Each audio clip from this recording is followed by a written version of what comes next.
आगे बढ़ रहा है।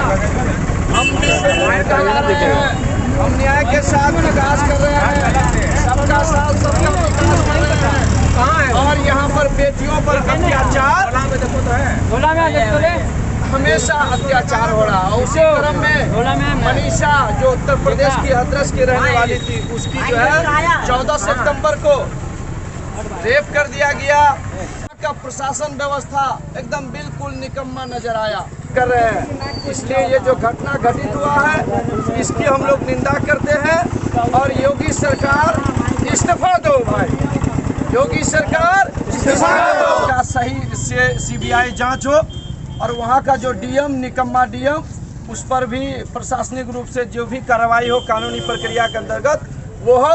और हम मांग करते हैं कि भारत में जो ये अन्याय का सरकार बना हुआ है, हिटलर शाही का सरकार जो बना हुआ है, जर्मनी में हिटलर जो है, हिटलर का जब उदय हुआ था तो वो जो है एक तरह से सरकार अपने तरह से गुंडा पाले हुआ था। अगर सरकार के विरोध, हिटलर के विरोध कोई अगर आवाज बुलंद करता था तो उसको जो है मार दिया जाता था, उसको जेल में यातनाएं दिया जाता था। ये बिल्कुल भारत में उसी प्रकार का शासन व्यवस्था चल रहा है। इसके सरकार इस्तीफा दो, इस्तीफा दो। लाठी डंडे की सरकार नहीं चलेगी, नहीं चलेगी, नहीं चलेगी। लाठी डंडे की सरकार नहीं चलेगी, नहीं चलेगी, नहीं चलेगी। हमारी बेटी को इंसाफ दो, इंसाफ दो। संविधान की रक्षा कौन करेगा? हम करेंगे, हम करेंगे। Justice for Manisha, justice for Manisha. बहुत ही बड़ी विडंबना है कि आज हमारे देश में जो सरकार है मोदी और योगी की, इसके शासन में सबसे ज़्यादा दिन प्रतिदिन बलात्कार की घटनाएं बढ़ती जा रही है। और वहाँ जो मनुवादी सरकार है, उन 4 रेपिस्टों को बचाने के लिए पूरा प्रशासनिक तंत्र जो है उसके पीछे लगा हुआ है। क्या ज़रूरत था 2:30 बजे रात में मनीषा के डेड बॉडी को जलाना? उनके परिवारजनों को अंतिम दर्शन तक करने नहीं दिया गया। और यहाँ तक कि 200 से 250 पुलिस फोर्स के साथ पूरी तरह उसके परिवार को जो है घरों में नज़र बंद किया गया, मीडिया तक को मिलने नहीं दिया गया। मनीषा को न्याय दिलाने के लिए जो भी कदम होगा हम लोग अंतिम सांस तक लड़ेंगे।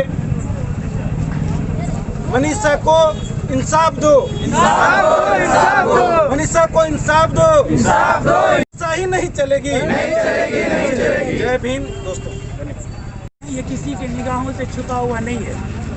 इससे पहले भी उत्तर प्रदेश में ही एक विधायक के द्वारा, एक लेडीज के द्वारा विधायक पर रेप का जब आरोप लगाया गया, तो संगत लगाया गया, तो उस विधायक ने अपने ताकत के बूते पर, भाजपा के सरकार के विधायक थे, कैबिनेट में मंत्री भी थे, अपने ताकत के बूते पर उसके पूरे परिवार को तबाह बर्बाद कर दिया, एक्सीडेंट में मरवा दिया, यहाँ तक कि अपनी ताकत के बूते पर ज़िंदगी को बर्बाद किया।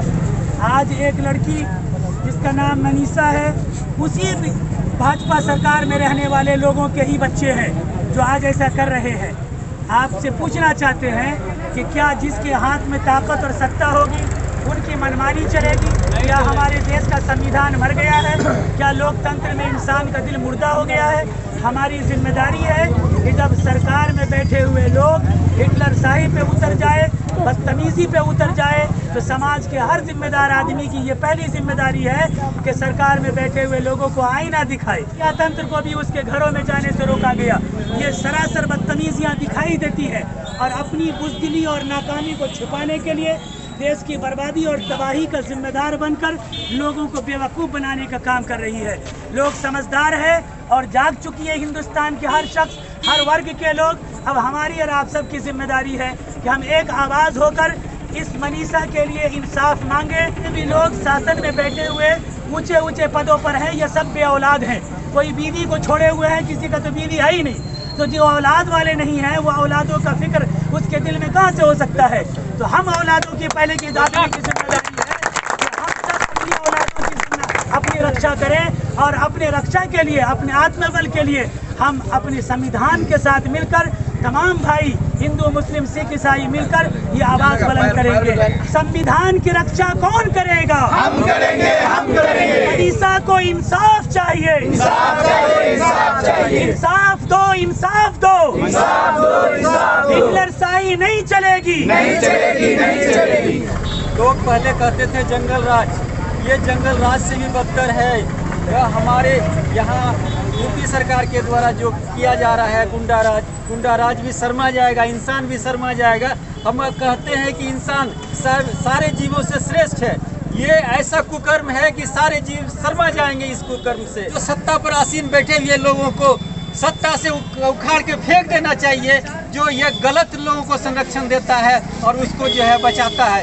ये तमाम लोगों का ये कर्तव्य बनता है, अगर किसी पर अत्याचार होता है तो हम उस पर आवाज़ उठाए, उठ के खड़े हुए। अगर नहीं करेंगे तो आज मनीषा के साथ हुआ है, कल मेरे साथ होगा, अन्य दिन तीसरे के साथ होगा। ये हम समाज का दायित्व है कि हम इस विरोध के खिलाफ उठ के खड़े हुए और जो इसके दोषी है इसको जो है सजा दिलाएं। जय हिंद।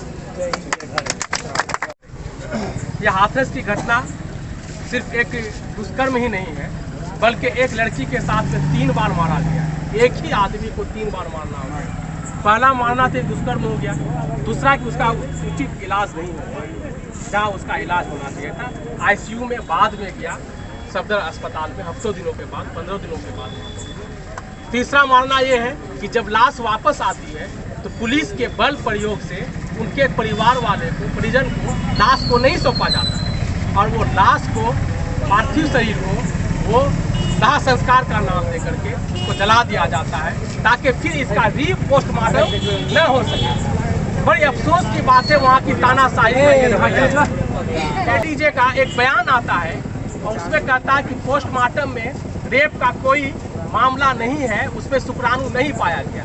बड़ी अफसोस की बात है, उनको ये भी बोलना चाहिए था कि रेप के लिए उसको जो सैंपल जो भेजा गया था मेडिकल में, वो सैंपल लगभग हफ्तों दिनों के बाद भेजा गया। 11 दिनों के बाद वो सैंपल भेजा जाता है। बताइए कि कोई भी आदमी, एक बेवकूफ़ इंसान भी अगर होगा, किसी के साथ अगर रेप या बलात्कार अगर या संभोग होता है, मुश्किल से 24 घंटा ही उसके अंदर में शुक्राणु रहता है। हर कोई जानते हैं। ये 11 दिन के बाद मेडिकल के कई टीम ने भी ये रिपोर्ट कहा है कि 11 दिन के बाद ये विलम्ब होना इस बात का साबित है कि उसके साथ रेप हुआ है। जब पार्थिव शरीर दिल्ली से सफदरगंज से जब चला था तो रात में किसी भी मीडिया कर्मी या किसी को आ जाने के लिए नहीं दे रहा था। एक दलित महिला के साथ में ये घटना घटी। अगर वो नहीं होती, वो बहना नहीं होती तो निश्चित रूप से हम लोग के सामने में वहाँ के काला करतूत नहीं आता। और यही सिर्फ आप सोच सकते हैं कि एक महिला ही नहीं, उसके फौरन बाद बलरामपुर में, आजमगढ़ में ये दिन ब दिन बढ़ता जा रहा है। और घटना इतना बढ़ता जा रहा, क्यों? इसके पीछे वजह क्या है? सरकार उसको संरक्षण देती है। अगर सरकार संरक्षण नहीं दे, अगर उसको फास्ट ट्रैक चला करके उस पर सुनवाई हो तो फिर ये घटना नहीं होती। आज घर में जिसके पास बेटी है वो शर्म के मारे, वो डर के मारे, वो थर्रा करके घर में रहते हैं। इतना भयभीत हो चुके हैं, नहीं पता क्या हो सकता है। बहुत अफसोस की बात है। और वहाँ के पुलिस प्रशासन, एक बड़ी अफसोस की बात है कि उस तनुश्री का ऑडियो क्लिप को, रिकॉर्डर को और उसके प्रीता के लड़का के रिकॉर्डर को वो सार्वजनिक करते हैं और उसमें बताया जाता है कि उकसाया गया है। बहुत अफसोस की बात है। जबकि एक सोचना चाहिए कि अगर ऑडियो और वीडियो अगर जारी करना है, मैं रिक्वेस्ट करता हूँ यूपी के सरकार से कि आप डीएम और एसपी का भी ऑडियो सार्वजनिक कर दीजिए। पता चल जाएगा कि कौन इसमें शामिल है और कौन इसको उकसाया गया है, कौन इसका कातिल है। यह पहली बार इतिहास में लिखा जाएगा कि नार्को का टेस्ट प्रीता के परिवार को लिया जाएगा, जबकि जो दुष्कर्मी होता है, जो दुष्कर्म करता है, जो पापी होता है, जो इस परिणाम को अंजाम देता है, उसका किया जाता है, लेकिन जस्ट उल्टा किया जा रहा है। क्यों? इसलिए कि हम और आप खामोश घर पे बैठे हैं। अगर हम और आप अगर आवाज उठाएं तो नार्को का टेस्ट प्रीता के परिवार को नहीं बल्कि जुल्मी का होगा। निश्चित रूप से क्योंकि बिहार यूथ ऑर्गेनाइजेशन लगातार आज हफ्ता दिन से कार्यक्रम कर रही है और आज यहाँ भी आप लोगों ने समय निकाल करके इस कार्यक्रम को किया। मैं आपके जज्बात को सलाम करता हूँ। ये हफलागंज वासियों को मैं सैल्यूट करता हूँ कि आपने इस आवाज को उठाया है। निश्चित रूप से आपको जिंदा दिली का आपने पहचान दिलाया। यूपी सरकार होश में आओ, केंद्र सरकार होश में आओ, केंद्र सरकार होश में आओ। लाठी डंडे की सरकार नहीं चलेगी, नहीं चलेगी, नहीं चलेगी, लाठी डंडे की सरकार नहीं चलेगी, नहीं चलेगी, नहीं चलेगी। प्रीता को इंसाफ दो, इंसाफ दो, इंसाफ दो, प्रीता को इंसाफ दो, इंसाफ दो, इंसाफ दो। योगी मोदी होश में आओ, होश में आओ, होश में आओ, योगी मोदी होश में आओ, होश में आओ, होश में आओ। Justice for Manisha, Manisha, Manisha, justice for Manisha, Manisha, Manisha, justice for Manisha, Manisha, Manisha. बलात्कारियों को फांसी दो, फांसी दो, फांसी दो, बलात्कारियों को फांसी दो, फांसी दो, फांसी दो, बलात्कारियों को फांसी दो, फांसी दो, फांसी दो। यूपी प्रशासन होश में आओ, होश में आओ, होश में आओ, यूपी प्रशासन होश में आओ, होश में आओ, होश में आओ। इनकलाब जिंदाबाद, जिंदाबाद, जिंदाबाद, इनकलाब जिंदाबाद, जिंदाबाद, जिंदाबाद, डॉक्टर भीमराव अम्बेडकर जिंदाबाद, जिंदाबाद, जिंदाबाद, डॉक्टर भीमराव अम्बेडकर जिंदाबाद, जिंदाबाद, जिंदाबाद। एक ऐसे फोटो नहीं लिए जो पेपर में दिया जाएगा।